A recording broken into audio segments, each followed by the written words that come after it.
What up, everybody? The Iceman here on December 20th, 2019. Yeah, 5 days before Christmas. And, as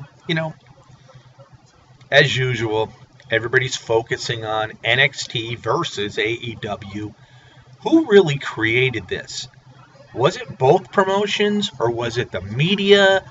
I don't know because we read a lot of things on the dirt sheets, the wrestling news and rumors, and like 50% of the time they're true, 50% of the time they're not. But anyway, NXT defeated AEW in the ratings this past week, and quite honestly, when you have Finn Balor face the NXT champion Adam Cole to start it off, and then you have the women's champion in NXT, Shayna Baszler, go up against Rhea Ripley and have her title stripped from her by Ripley, who becomes a new NXT women's champ, how can you go wrong?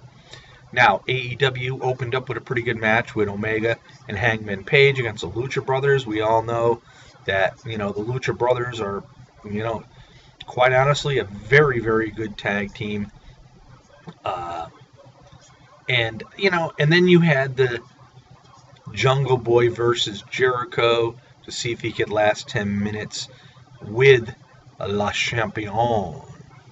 But what pisses me off is, every week it's about the ratings, and then they even rank, I think it's like 10-3 or 9-3 now, AEW over NXT.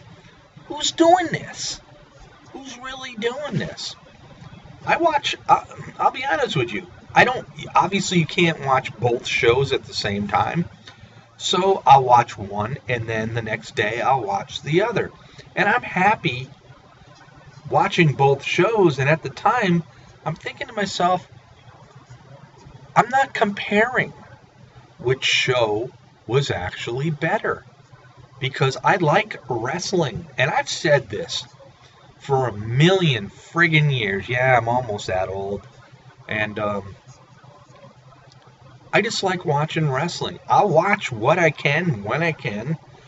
One of my favorite stars, who used to be in Impact Wrestling, Killer Kross, finally got his release. He asked for it. Now he's going to Major League Wrestling, which is good. I mean, I'm happy for the guy. He hasn't been on TV in quite a long time. I think it was since, I don't know if it was Slammiversary or Bound for Glory, I forget. But he was one of my favorite guys to watch. Unfortunately, people come, people go. And with Impact Wrestling, a lot of stars just never seem to stay very long. And they end up going elsewhere. So, and then now we have a lot of stars down at NWA Power. My favorite down there, obviously, is Eli Drake. I loved him in Impact Wrestling. I think he can do a lot of things for NWA Power. Where it's going to go, I don't know. I just really, really don't know. And I want to get into, very briefly, the TLC pay-per-view last Sunday. It lacked. I'm sorry. You had Becky and Charlotte go against the Ibuki Warriors. They main evented Roman Reigns, Baron Corbin. It's sort of funny. When Corbin was on Raw, he never won a match against Seth Rollins. He goes to SmackDown, and he ends up beating Roman Reigns. And it makes me wonder, WWE, what are you doing to Roman Reigns? He was supposed to be your next John Cena. Well, you really haven't showed it in a very, very long time. And I think maybe it's about time. And I think WWE right now is focusing so much on the women. I think they need to kick it back a notch or two. Now, Shayna Baszler losing the NXT title, I read, now, it's rumors, that she's coming to the main roster.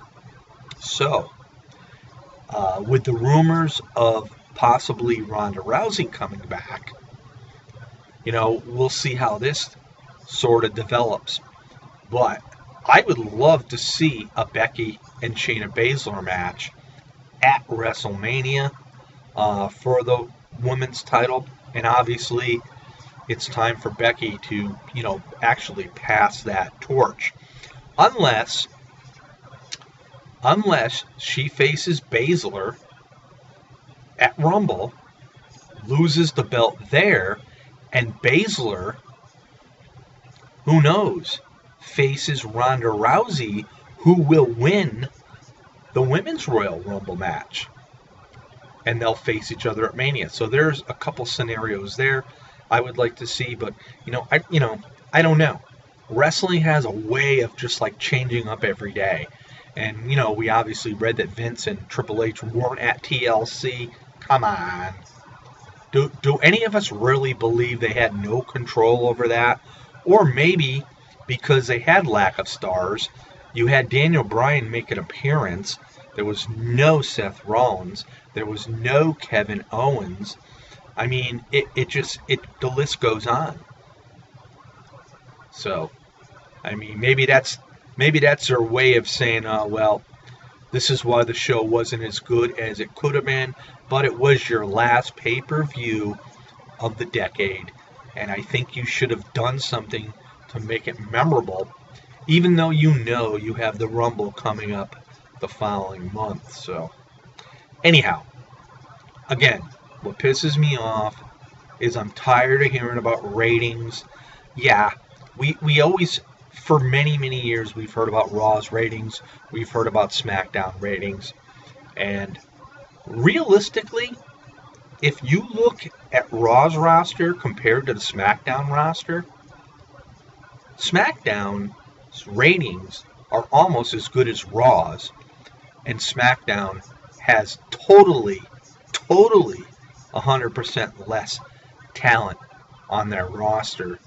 So it just goes to show you, what if the Raw guys were on SmackDown and the SmackDown guys were on Raw?